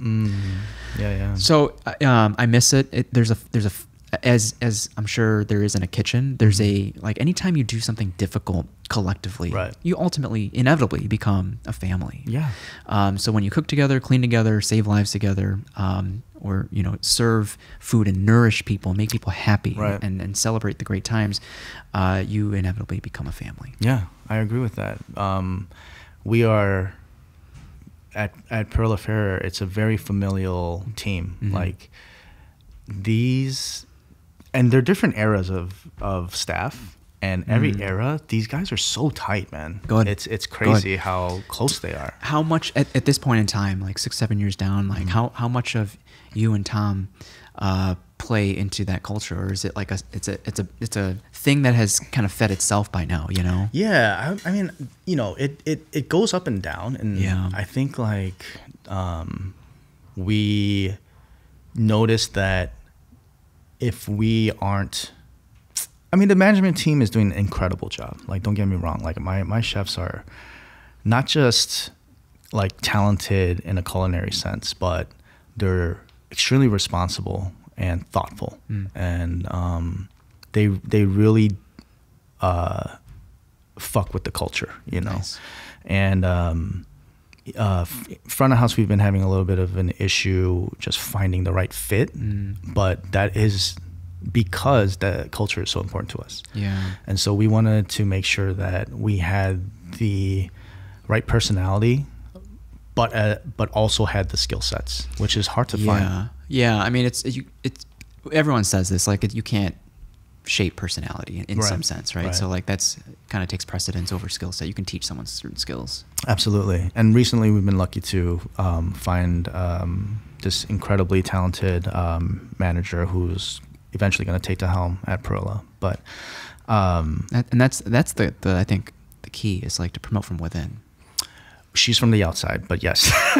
Yeah. But yes, if possible. If possible, it is very important to because we all want to grow. Yeah, right? Yeah. And it's you man, it's good fortune if someone sticks with you for over a year in the restaurant industry, right? Like it's usually like 1 year and I'm done, but we've gotten really lucky where people just want to continue to grow with us. I think it's because they see us grow too. And even Fare before Steakhouse, like every year you would see tremendous change, whether it was in the service style, in the food, in the aesthetic, like in the walls, like whatever it is, like we're always trying to make it better. Yeah. You know, and I think because of that, people want to stick with it and see what happens and see their growth with us. Like we've taken people from starting as a host who now manage for us. You know, we've taken people who started at like 17, 18 years old, who have become managers for us, you know. Like I've taken prep cooks, like one of my chefs, Nairi, was a prep cook for us at Fare. She's been with us for almost 4 years now. Nice. And she's one of my sous chefs at Steakhouse. Yeah. You know, and you hear these like dishwasher to cook, like you hear these stories from time to time. It's amazing. Yeah, and she's incredible, man. Like she's one of the most reliable people that I've worked with. You can't teach someone to care, right? No. Like, and to do things that you wouldn't. Sometimes they do things that you haven't even thought to ask. Yeah, 100%, man. When they do those things, I'm like, what the fuck? Like, I gotta not ruin this. Don't fuck this up. Yeah. Don't fuck this up, man. For real. That's the theme of my life, man. It's just don't fuck this up. It's just like everything that's happened, you know, like you said, it's been so organic that like. I just always want to give that back and show my gratitude to the team that show up with or without a good attitude. You know, sometimes we're all human. Some people aren't able to be chipper every day, but just the fact that you're physically there, that you're like, my world sucks right now, but I am committed to what we're doing here, you know, and it's invaluable, man. The people that, man, the management staff at Steak right now is incredible. Like we have the senior som from Millennia, who's our som. We have this incredible beverage director who's worked at Indian, at Royster, at a lot of incredible places. My executive, Sue, soon to be CDC, will. Did they ever share what about it specifically that attracted them to the Perilla team? I think so. We made them all dine with us, go through a pretty rigorous interview process, and really make sure you understand who we are. And so it was just like, and it was like, you know, showing them the restaurant in its busy times and its slow times, showing them how we interact with our crew, with the guests. Like we wanted them to know, like, this is who we are. Do you fuck with it or not? Like, if you don't operate like this, then it's not gonna work, you know. But if you are down to clown in this way, then let's do it, you know. And so a lot of these guys met our standards, but we're as far as technical ability, but did they have the chops to kind of deal with the ups and downs that happen, you know, on this level at this restaurant? Because we're not the Girl and the Goat, you know, we're not Al Cheval, it's Korean food, so a lot of people still don't know what that is, you know, and because of that unfamiliarness about it, they hesitate. Well, yeah. So, you know, through a level of mastery, you'll gain this ability to break down verbiage and terms to a consumer that might have never had Korean food. Right, exactly. And so it's constantly educating our guests, you know, and luckily we have a good number of people who are return guests, you know. That's our bread and butter. Like that's how we survive, you know, and and then them bringing people as well. But it's been this for both of us. Like it's been educational for us serving the food, but also for our guests receiving the food. You know, it's been not just like about the food, but about like who we are. You know, and our culture. Like our kimchi comes from Tom's mom, right? It's this recipe that has been in their family, and she learned it from Tom's father's side grandma. Wow. Yeah. Wow. So, and the recipe comes from chalado, which is it's like the food mecca of Korea. Okay. Right? And it's like central, it's south of Seoul, north of Busan. But it is where everyone knows, like, this is, if you want flavor, if you want creativity and really good food, Charlado is where you go. Really? Okay. Yeah. It's just a deep history there as well. Yeah. Like that's where bibimbap was created. Oh, you shit. know? Okay. And, you know, Tom's mother's kimchi, the heart of it comes from that region, which is why it's like it's deep red, it's super flavorful. It's like, you know, you taste the shrimp in the fish sauce. Is there a better, like certain brands of, just side tangent, better than others? Like if we were to go to, you know, how can we go? I can't finish this episode without mentioning Jungbu. Yeah. But like the snack corner, but like, you know, the shelves of kimchi, they all look great. It's just like, can you not go wrong? No, you can definitely go wrong. Oh shit. Okay. Yeah. I would say look for, there's all these like nowadays preservatives in kimchi that you buy at the store. Okay.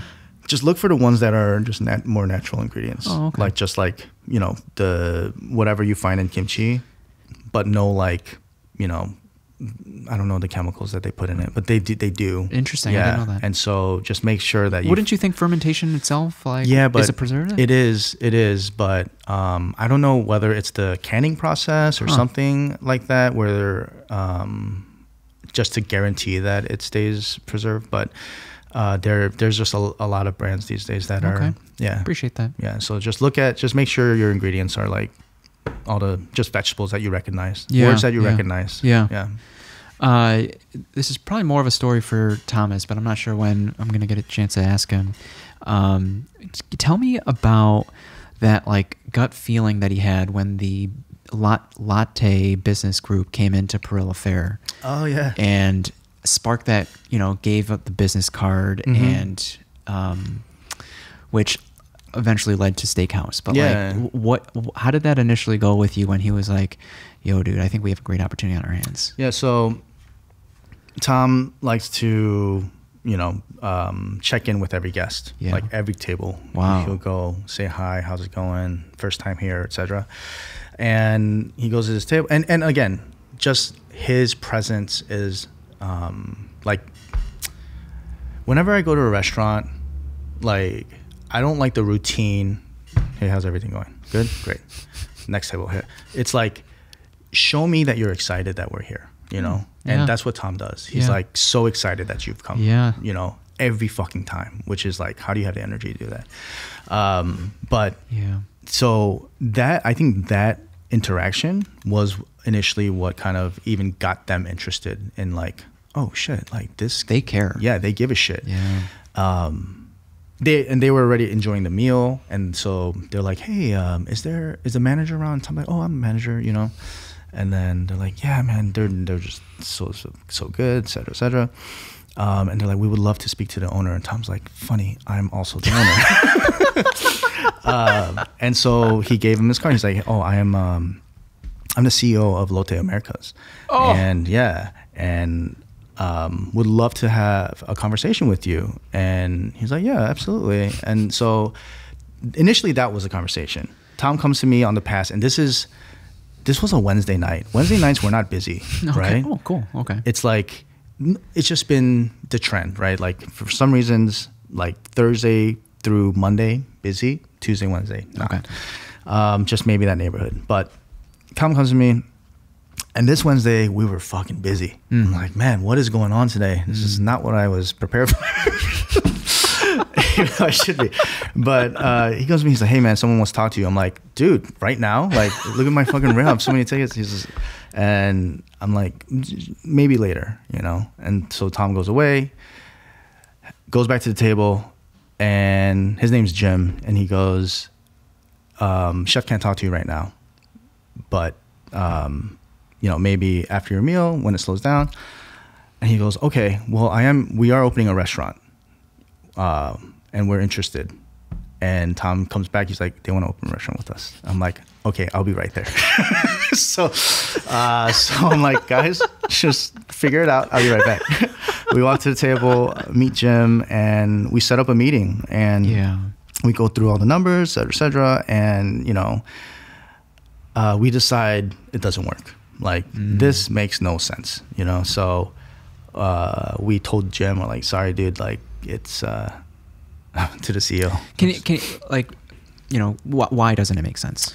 So they're basically asking us to build this beautiful restaurant with $25 essentially. I mean, a little bit more than that, but it was under budget, and we're like, because we built Perilla Fare, so we know what it would costs. Yeah.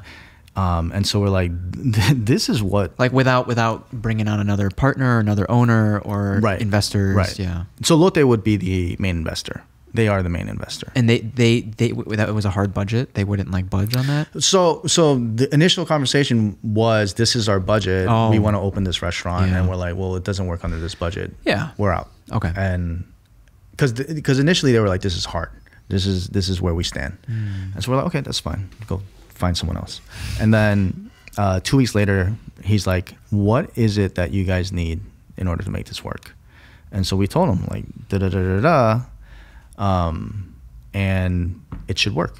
And then a couple days later, he calls us and he's like, I got the budget. And we're like, oh fuck. Now we actually got to do it. Yeah. And so we've never opened a hotel before. What did they give you any parameters? Did they want a steakhouse? Like, what did they want? They wanted us to do what we wanted to do. That's awesome. Wow. It's like, it can be overwhelming, but liberating as well. Yeah, big time. It was literally, they're like, what restaurant would you guys want to do? And we're like, I don't know. Like, what would make sense here, you know? And so for us, we wanted to do something that we thought, because we're doing it at Fare, if we just elevated that, it would be a pretty smooth transition. That's wild. But it wasn't. It was. I briefly remember, like, it was like the construction phase, like, or just like I saw signs on the outside. Yeah. It took. So we were supposed to open in August of 2023. Okay. Oh wow. Yeah. Okay. And that got delayed. And so we were supposed to open April of 24. Okay. And then that got delayed to May, then June, then July, and we finally opened in July. Okay. Yeah, but it was an incredible opening. Like we just the amount of work that it took, and the team we had 98 people on the team. Wow. Like I'm used to working with 20 people, you know, and like it was just a lot to manage. It's brand new to us. Tom and I both had no true idea of what we were doing, but somehow it came together and it worked. And like I said, it was because we had such an incredible team, we were able to, everyone was just like putting their input in, making sure like their specialties were covered completely. Like we didn't have to worry about wine or beverage at all, you know, like, because obviously there were conversations, but they were so fucking knowledgeable and they're so like just like deep into it. And like Sylvie, with how he creates cocktails and he formulates it based in Korean cuisine and ingredients, and it's just like, it's so smart. I mean, he plays around with other things too, but like just the things that he does do, it's like, you're not Korean, but you understand this stuff, you know. And it's really humbling, you know, to see someone put so much attention into not their own thing, you know. Right. And like, you don't really find that. And I think we've gotten, again, just like lucky somehow we've made it this far, you know. And we're about to hit our 1 year in July. Nice. So, and we still have all of our managers except for one, and most of the staff has been here from very early on, you know. So it's just, again, good fortune, and coupled with hard work, I think, is a recipe for success. A shared vision, finding people that care. And it's like you often hear the quip of like, they don't care enough or like as much as you do because they're not an owner. Right. So it's how lucky are we? Man, it's unfucking believable. Like when they bring me shit that's like, I didn't even talk about this, and they're like, hey, what do you think about it? I worked on all these things. Like one of our guys, Eric, he is OCD organization, just like crazy. Like he's everything. I'm a fucking mess, right? So I rely heavily on the people around me, and man, he just like, one day I'll be like, hey Eric, you know, and next day it's just like boom, boom, labels, everything. Like everything. I'm like, batteries are separated according to like AAA, AA. You know, I'm like, when did you do this? He's like a fucking. He's like a tornado, man. Yeah. Except the other way. The anti-tornado. Yeah, anti-tornado. But again, like I just have these guys who are just really buy into what we're doing. They believe in kind of the big picture, and they're fucking committed, man. And I don't know, man. What the fuck did I do to deserve that? Yeah, you know? It's interesting. Like you can have your selfish goals, but still care enough about someone else's, the overall project. Right. Yeah. Exactly. And right now we're because we're all kind of we've met in our individual paths, right? And right now it's just this beautiful moment where all our lives are intertwined, and I'm sure eventually we'll all go our separate ways, but for this moment, man, it's pretty magical. It reminds you to relish the good old days before they become the old days per se. You gotta stop and smell the flowers, and man, they work hard. They work very hard, and our job is to like find balance for them too, because some of as we are irresponsible with our selves, we see that in them too. Yeah. And so it's our kind of responsibility to not burn them out. Yeah. Make sure like, hey man, you're on day 9. Yeah. Like, what are you doing? You make the schedule, stop being irresponsible, Yeah. And so we kind of force that, and I think they appreciate that. Good. Because no one else, even like growing up in this industry, like no one said that to me. No one's like, oh, get some rest. And it gets harder, especially with that second large team. We have a large team, but it's only like 30, 35 people. And I think I took the team out to Gibson's the other night, and but it was just 6. It was just 6 of them, because 4 of them they matched in residency placements. Oh, nice. And then 2 of them are starting PA school. Nice. But they've been with us pre-pandemic, and they helped us navigate pandemic. Wow. And they decided, the 4 of them decided in their 4th year of medical school to come back and teach with us. Oh, cool. And this is kind of like our last tie to UIC. And it's very cool to play a small role in this person's journey. Yeah, absolutely. Yeah, man. Like one of my guys, dude, he is now, I think he's an executive chef out in Cleveland somewhere, or Ohio somewhere. But he started with me as an intern at the Bristol. Oh, wow. And then he worked with me at City Rock. And then he worked with me at Perilla Fare. Okay. And then he was finally ready to, he met his wife, had some kids. Yeah. He was ready to do his own thing. And then, and just like to see that journey. Yeah. For me, it's so gratifying. Yeah. It's like, I don't know. Those things is like, okay, we're doing something right, Yeah, we're able to really support people along their path, along their journey, and it's like to not sabotage your good team members for the sake of their personal journey, right? Right. And because I tell them all, I'm like, I know our time together is finite, and so when you gotta go, I will be fully supportive of that, as long as you put a good effort in here. For real though. Yeah, seriously, it's give and take, and it's I will support you much harder and more deeper than you will support me. I'm gonna want to support you. Yeah. I want to see you succeed long after you're not working with us anymore. Yeah. But yeah, man, this is it's been quite the dream to live. It's I've been saying this all day, I guess, but it's with just good fortune that I've been able to I don't know, I don't want to say be successful, because I don't feel that, but it's just been really, really fortunate to meet the people that I've met, work with the people I work with, and to be the person I am. That is success, though. I know there's a lot of subjectivity to that, but success is like doing what you want to do with who you want to do it when you want to do it. Yeah, I guess so. Yeah. So I guess like the missing, in my perspective, the only missing piece, you mentioned family. I'm sure you get it from your mom as well, but like, is there any part of you that desires like do you even have bandwidth like to like focus? I don't know if you're married or dating, but like I've been with my partner for almost 6 years. Oh, so shit, as long okay. as Perilla's been around. They're probably asking you. I feel like I'm talking to my mom now.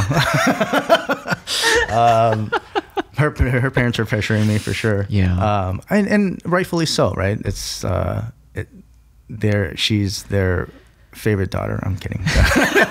There's 3 daughters, and I always say she's a favorite. But yeah, it's been 6 years, and she's not getting younger, 100%, and women have more of a timeline than men do. So it's definitely, the pressure is building, and I don't know if marriage has never necessarily been a thing that I've prioritized in my life.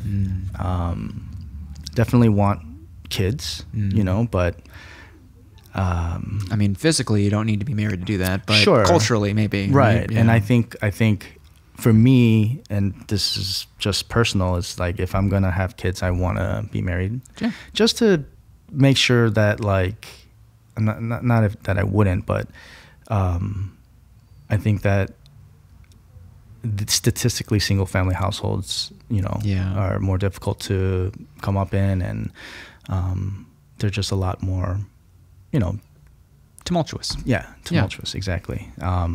So, if I'm going to bring someone into this world, I want to make sure that I set them up. Well, yeah. It's harder to leave once there's a person that's You have a half kid? of you. No. But like, speaking of like a very prevalent topic at home is like, I mean, we've been trying for like 5 months, 5-6 months, and it's just Are you just recently married? We are. What are we approaching? Year 2 or second year? Yeah. So pretty new still. Yeah, very new. But I think I was similar in the sense of like I never gave a second thought to marriage in that capacity. Like it wouldn't change my relationship with someone. Like when I'm committed, I'm committed. Right. But there's definitely that cultural aspect, the parental aspect, like with the in-laws. But also, if you do decide to start a family, there's implications to that, and but there's a certain level of stability that does come with the idea of marriage, security and safety, but also reminding yourself to never stop dating, and then all that stuff. Like it's been great. Introductions, like, this is my wife, it's not my fiance anymore. It's all that stuff. It's been fun. It's they're your best friend, they're your life partner, and they're your cheerleader, they're your number one fan, and like what a privilege it is to have someone like that in your corner. No, for sure. I'm glad you brought that up. I don't ever get a chance to talk about Patty. She's been incredibly supportive. She's been around for some pretty serious shit in my life, and has demonstrated just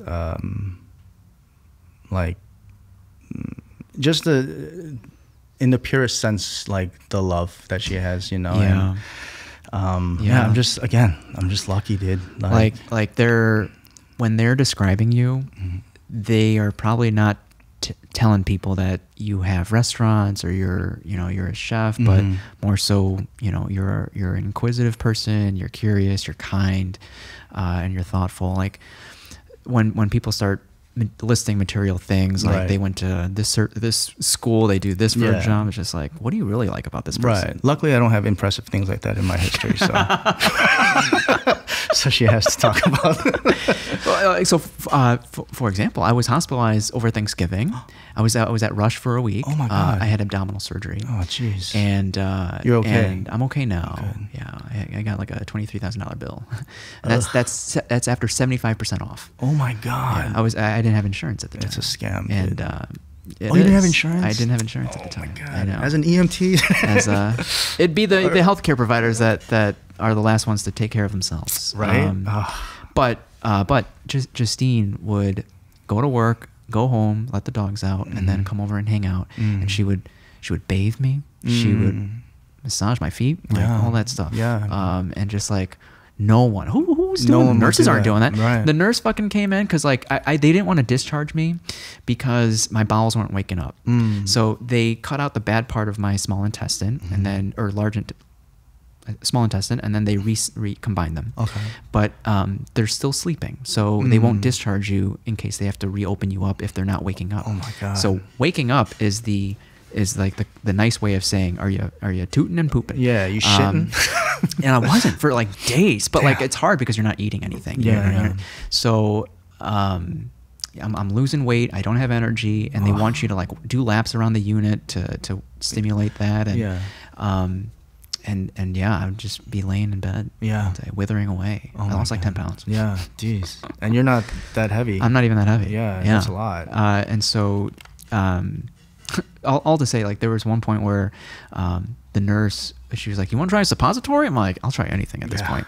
And she's like, "Do you want to do it?" And I'm like, "Justine, you want to do it?" I was like, "I'll do it." Oh man. Yeah. So because do you really love me? Even the nurse was like, "I don't have to do this, right? You can do this yourself." I'm like, I'll do it. Oh man. But no, for sure, dude. Like that's literally like. It's such a vulnerable place to be. Yeah. And we're really lucky to have these people who will put you before them, you know? And I don't know if besides my family, my parents and my, my brother, some other family, but besides the few people in my life, like who would do that, right? And this person that just happened to walk into my life a few years ago has shown me like so much commitment and loyalty and sacrifice, like, and puts up with my shit, dude. Like that's the biggest thing. Is like she doesn't give me stress. Like as you know, most entrepreneurs, restaurateurs, or chefs can be finicky people, and I definitely am one of those people. And she puts up with it and like calls me out on my bullshit, you know, and like she keeps me honest. And so, and she's so good to my family. That's another thing. Yeah, that's important, right? Like, it hasn't always been reciprocated, right? As we all know. Asian moms may not always be so happy to accept their sons, you're taking my son away. Yeah, exactly. And but she's fought through that, and she's gotten past that, and now they like text each other and call each other. Oh, I love that. And so it's just it reminds me of the Netflix movie Always Be My Maybe. Always Be My with Maybe. Randall Park. Oh yeah. And what's her name? The comedian. Why is it blanking? Not Amy, but I can't remember her name. Ali Wong. Ali Wong. Yeah. She did Beef too. She likes Korean dudes, I guess. But she's dating Bill Hader now. Yeah, she is. She is. That was weird. That was so random, right? How the Bill Hader thing happened. Yeah, I don't know. It sounds organic, and like I went to her last stand up. Oh, did you? No, I didn't go. I went to one of them, but like her announcement was very subtle, and I think it was in her last Netflix special, of like I'm dating this new guy, and like she didn't name drop or anything like that. Yeah. If you know, you know, right? And it's good, and maybe you get into certain situations where it's not authentically who you are, and you realize that maybe later down the line. Wow. And so like a question that I didn't even ask, that it's like I think we just got lucky with partnering. Business is I don't know, it can go sideways on you. Yeah, absolutely. When you partner with people that are in it for the wrong reasons, right? Like just financiers, and just like they'll throw money at you, do what you want, right? But they want their money back. Yeah. Yeah. Tom and I have closed businesses. Like we're not always, like people only see the good stuff, know, but like there's struggle, man. There's times where we're like, we're not getting paid this month, and that's the level of sacrifice that it takes to do this, man. Like people don't realize, like when you when you choose to go from working under somebody to working for yourself, like you're actually on the lowest of the totem uncertainty pole. Is fucking sky high.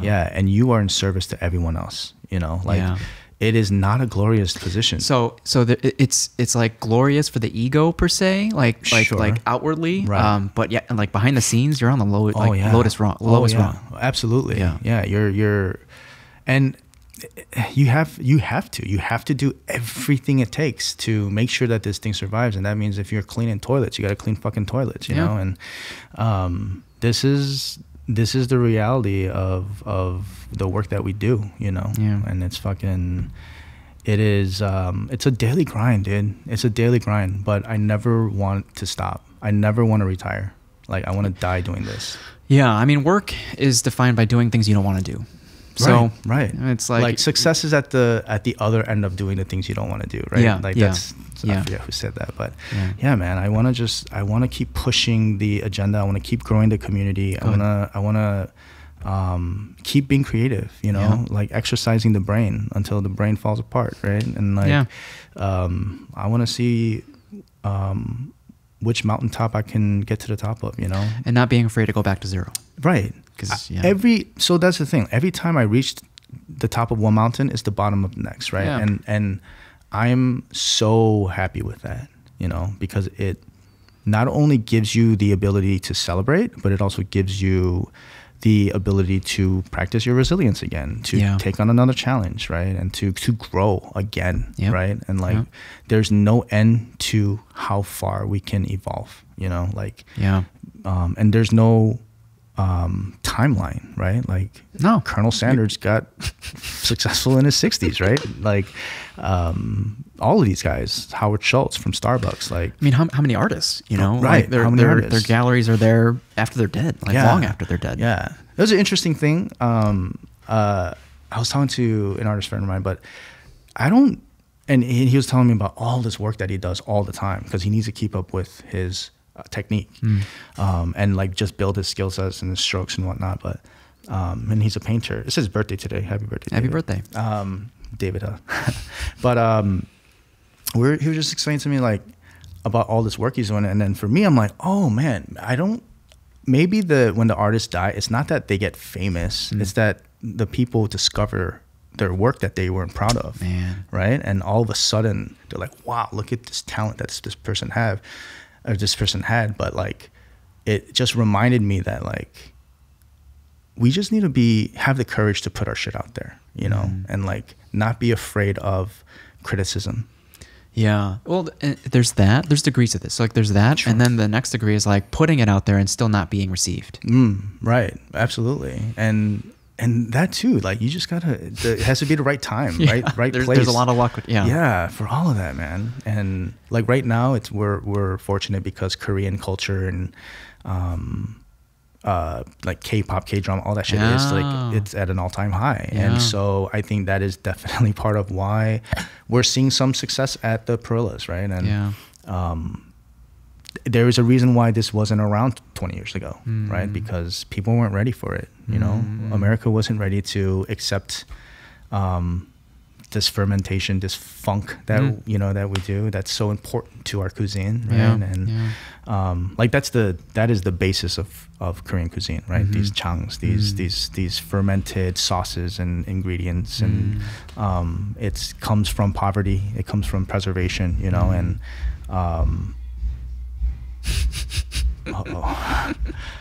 There's at the stop sign. But yeah, it's so fascinating, man, and it's so interesting, and I'm very happy and lucky that and proud that I was born Korean, you know. And again, like, just the timing of it in all. and of itself. You don't have a say in who you're born to, what culture you're born into, your locale, like it's crazy. It's crazy, and you have you learn to accept what was given to you. And man, and dude, with like social media and all this shit, it's hard for these kids these days to accept who they are. You know, it's like it's so easy to compare. Right. And that is what's that's so prevalent in our culture right now. Like, I feel bad for these kids, man. I feel bad for this social media generation. Like, yeah, it's that, and through the pandemic, I don't think they had too many like difficult conversations or even criticism, like handling criticism, or a common one I'm hearing these days is like wanting a raise too soon, and it's just like, for what? Like, what for the first 3 weeks you spending with us? Like, you didn't do shit yet. Dude, people walk in with like this idea, this entitlement, and it's just like, who the fuck are you? Like, what have you done to come in here and demand that kind of fucking, like, and maybe it's the old man in me, but I'm like, I'm almost like, dude, I fucking, what I worked for? You know how many hours I worked, like, for nothing? Like, where's that, like, I will sacrifice, I will do what I need to do to make this work, and we pay over fair wages, right? We have to, to be stay competitive.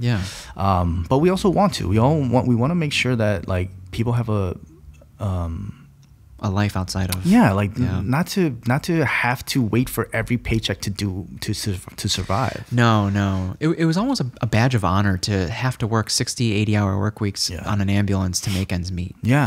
And it was like trauma bonding. You were like, big time. Like, like you should see it even today. Like, a lot of the older guys, they talk about all this, how hard it was, especially the Alinea team, right? It's all about the trauma that they experienced, but it's real. It's fucking real, man. It's like, man, the level of stress that we put ourselves through, it's unhealthy, and like there's a good amount of stress, and it's traumatic, and then there's unnecessary stress. Right, and it's just it's very interesting to see the level of commitment that these new kids have, and like how quickly they're ready to like run away and give up. It's just like it's rare that we find the ones who are just like nothing can touch me. Like I'm just gonna keep going, And I'm learning to be more patient. And like just. It's adapting to the times. Right? Exactly. Yeah. Exactly. I don't want to take too much of your time, Andy. Where can people find you on Instagram or wherever? LinkedIn? Plug it all. Okay, so Perilla is at Perilla Fare, I think. Steak is at Perilla Steak. Noriko is at Noriko Handroll Bar. I am Andrew J. Lim.